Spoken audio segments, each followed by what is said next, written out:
بسم اللہ الرحمن الرحیم۔ ساری رات عبادت میں گزارنے کا نسخہ۔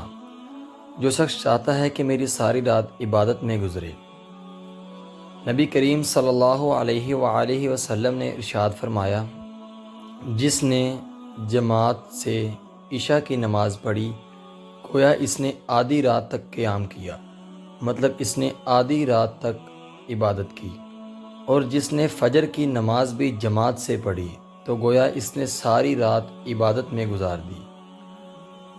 جو شخص عشاء کی نماز اور فجر کی نماز باجماعت پڑھتا ہے، اس کے اندر جو وقفہ آتا ہے، جو ٹائم آتا ہے، وہ عبادت میں ہی گزرتا ہے۔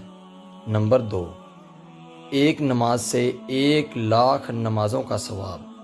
اگر آپ چاہتے ہیں کہ ہم ایک نماز پڑھیں اور 1,00,000 نمازوں کا ثواب ہو تو اس کے بارے میں احادیث ہیں۔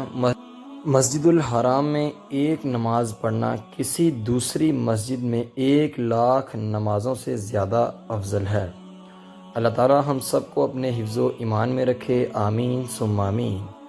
ملتے ہیں آپ سے کسی نیکسٹ ویڈیو میں، تب تک کے لیے اللہ حافظ۔